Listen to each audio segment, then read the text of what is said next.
একটা সময় ছাপড়ি বলা হতো যে এই ছেলেটাকে, সেই ছেলেটাই ভারতকে বিশ্বকাপ জেতালো।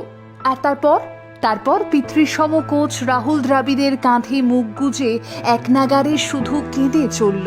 এই কান্না যেন সব অপমানের উত্তর, এই কান্না যেন বুকের ভেতরে জমে থাকা ভারকে সরিয়ে দেওয়ার কান্না, এই কান্না যেন নিশ্চুপে চিৎকার করে বলা, আমি তোমাদেরই লোক।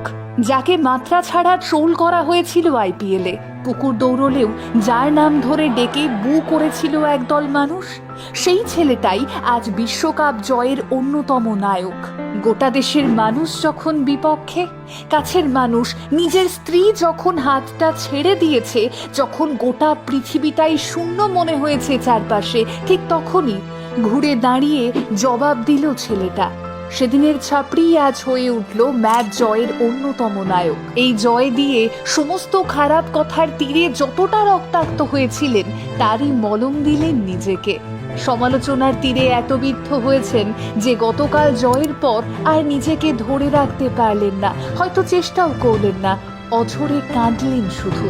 হাতে জাতীয় পতাকা নিয়ে মাঠে ঘুরলেন, তবে চুপ করেই, কোনো উল্লাস নয়। কেমন যেন থম মেরে গিয়েছিল ছেলেটা, আর শক্ত করে হাতে ধরেছিল ভারতের জাতীয় পতাকা।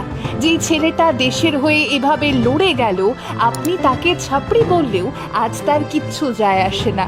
কারণ ওই যে বললাম, গত রাতের কান্নায় তার সমস্ত অপমান ধুয়ে মুছে সাফ হয়ে গিয়েছে।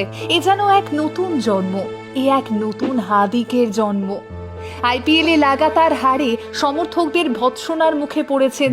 সোশ্যাল মিডিয়াতেও হাদিকে নিয়ে ছড়াতে শুরু করে ট্রোল মিমের বন্যা। নরেন্দ্র মোদী স্টেডিয়ামে হাদিকের মুখের ওপর বলা হয় ছাপড়ি।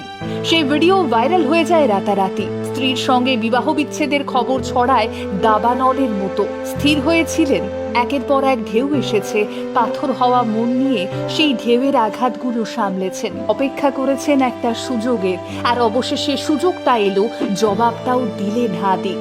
এই মুহূর্তে চোখ ভিজবে না তো আর কখন ভিজবে? যতবার ভারতের দক্ষতা নিয়ে কথা হবে, এভাবেই রোহিত হাদিকরা জবাবটা দিয়ে যাবেন। সময় নিয়মে তাদের ব্যাটন যাবে আগামীর হাতে। যারা শিখবে ফিরে আসতে হয়, পরাজয়ের চোখে চোখ রেখে তাকে দুর্মুষ করে দিতে হয়, হেরে যাওয়ার আগে হাদিক হয়ে উঠতে হয়।